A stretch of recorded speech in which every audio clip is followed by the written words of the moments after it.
in listen-only mode. Bonjour, alors bienvenue à tous à notre Web Lunch Solid Expert. Donc aujourd'hui, Alexandre Blot va nous montrer une nouveauté de SolidWorks 2011, la gestion des cordons de soudure. Alors évidemment, comme à l'habitude, vous pouvez en cours de présentation directement taper vos questions dans la zone de questions. Je ferai un plaisir d'y répondre directement si je le peux, sinon je le transférerai à Alexandre pour la fin de la présentation. Merci beaucoup. Donc, bonjour, bienvenue à tous à ce Web Lunch hebdomadaire. Donc, comme François a mentionné, aujourd'hui, je vais vous présenter une nouveauté de 2011 qui est la gestion de cordons de soudure intégrés à un ensemble de mécano-soudés. Donc, comme on peut voir ici à l'écran, ce que j'ai, c'est un ensemble qui a été fait avec une fonction de Wellman standard. Donc, maintenant, nouveauté 2011, nous avons les cordons de soudure. Avant, on pouvait faire des cordons de soudure, mais ils étaient gérés de façon comme un assemblage. Donc, si on créait des parts, des bits qui étaient des cordons de soudure, étaient traités comme des pièces. Donc, ce qui alourdissait beaucoup nos designs, il temps de faire la production, d'envoyer ça. Donc, ça devenait compliqué. Donc, SolidWorks arrive avec une solution, les cordons de soudure. Manière, tout simplement lancer votre outil de cordon de soudure. Et on va tout simplement rajouter des cordons de soudure. Donc, l'outil est très très simple à utiliser. Ici, je vais avoir dans les paramètres, on demande de sélectionner les surfaces conjointes. Donc ici, je peux choisir deux faces. Vous voyez, il m'a pris l'arête conjointe. Mais on peut également choisir tout simplement une arête. Et comme on voit, on peut appliquer toutes les propriétés d'une soudure. Donc si, dans un cas comme celui-ci, je vais lui dire, je vais souder tout autour. Je peux régler le rayon de soudure, ici. Et ce qui est le fun avec cet outil-là, c'est que je peux déjà définir mes symboles de soudure. Donc ici, on voit les propriétés de ce symbole de soudure-là.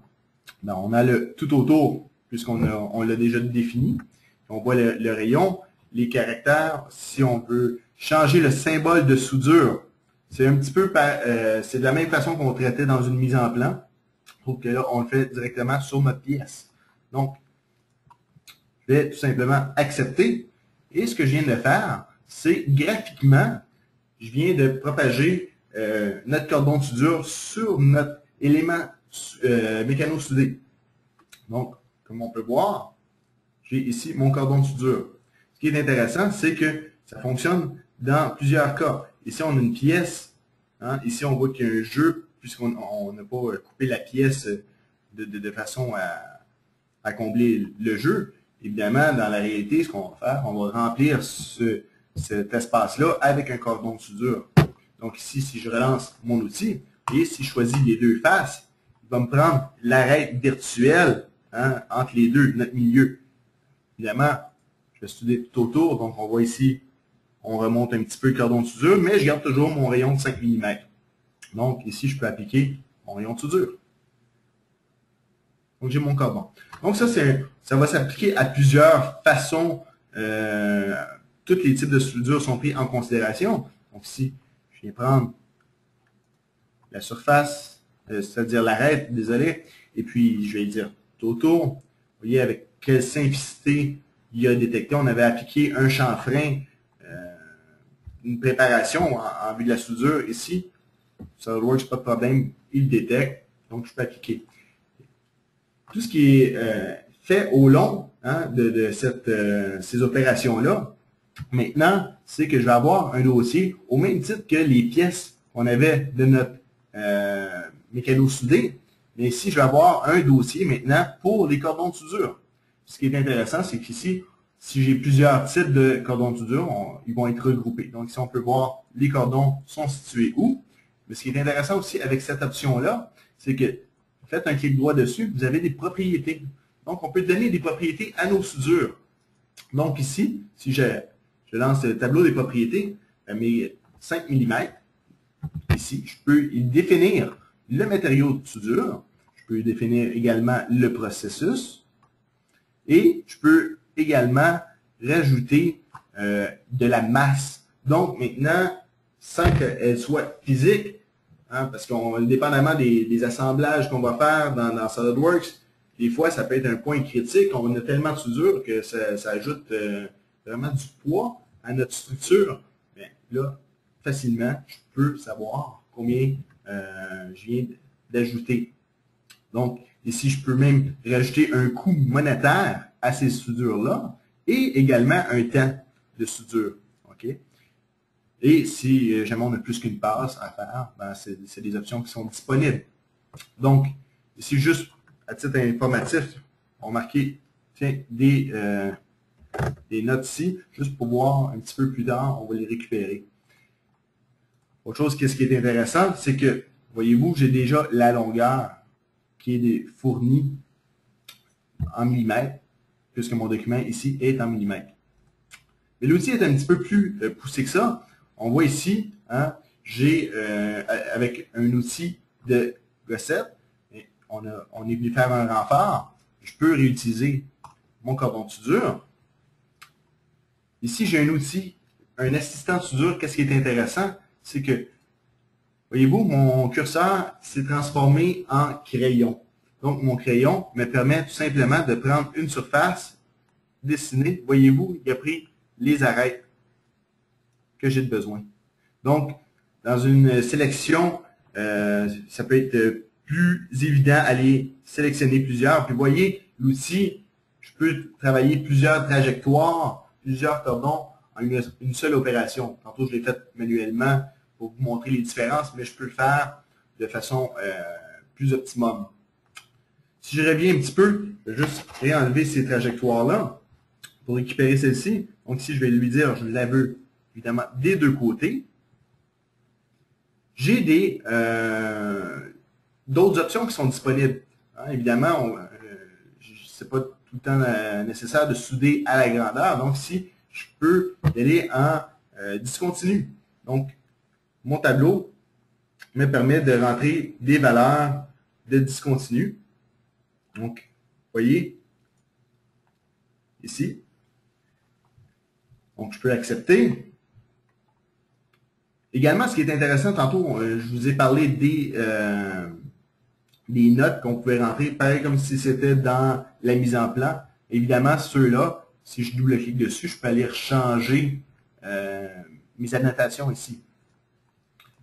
Je vais continuer ici pour en montrer un dernier. Donc, si je prends celle-ci, j'ai la possibilité d'utiliser aussi la longueur. Donc, des fois, je peux dire, je veux avoir ça, cette soudure-là à... Tiens, vous voyez, l'Instant 3D fonctionne très bien avec le cordon soudure. On peut rentrer, par exemple, je le veux à 35 mm du bord. Et puis, je veux une longueur de soudure de 100 mm. Donc, voyez-vous, maintenant, si je vais prendre une flèche, mon 100 mm va rester. Ici, je peux changer, tiens, à 60 mm. Et je vais la définir des deux côtés. Donc, j'ai ma soudure ici. On peut récupérer toutes ces informations-là dans une mise en plan. Donc, beaucoup plus facile maintenant. Si je viens créer une mise en plan, évidemment, j'en avais déjà une de faite, donc on va l'ouvrir ensemble. Alors, ici, j'ai ma nomenclature pour mon mécano soudé. Et maintenant, ce qui est intéressant, c'est que si je viens faire un clic droit sur une vue, dans mes tables, qu'est-ce que je vais avoir? C'est une nouvelle table qui s'appelle table de soudure. Donc, évidemment, on peut se créer notre propre template de table de soudure. SolidWorks en a déjà fait un pour nous. Donc, je vais récupérer celui-ci. Voyez-vous, j'ai maintenant une table de soudure. Si je me rapproche, bon, ici, j'ai les spécifications de matériaux que j'avais propagées. Là, je suis capable de dire les longueurs, et etc., où elles sont, exactement comme si c'était un build de matériel similaire à nos profilés qu'on a dedans. Donc, ici, autre chose qui est intéressant, maintenant avec SolidWorks, je viens prendre dans mes annotations, hein, je vais importer les objets du modèle. Dans les objets du modèle, d'une façon très efficace de populer notre dessin de cotes. Hein. On peut récupérer tout ce qui est les cotes de fabrication qu'on avait mis dans notre design. Moi, ce que je vais générer ici, c'est les annotations.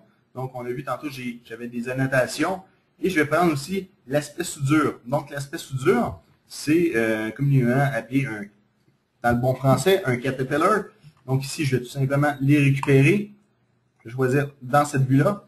Donc, ici, je peux récupérer ma soudure. Et voyez-vous, j'ai mon petit caterpillar qui va identifier notre soudure, la position.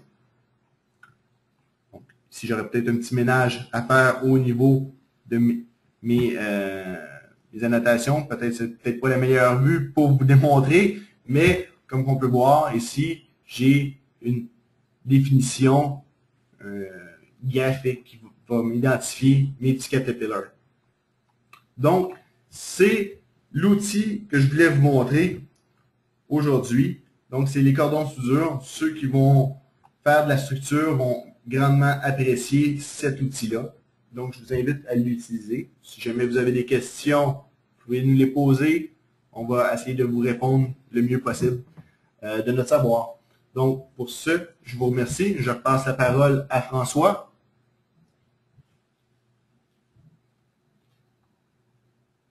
Merci beaucoup à tous. J'espère que ça a été un plus pour vous de pouvoir voir donc la notion de cordon de soudure, nouveauté de SolidWorks 2011 dans notre web lunch du 14 février. Alors si vous avez des questions, nous sommes toujours joignables évidemment directement chez Solid Expert 514-343-9111 et il va nous faire plaisir de pouvoir répondre à toutes vos questions. Apparemment personne n'en avait pendant le web lunch, donc je vous souhaite à tous une bonne fin de journée. À très bientôt.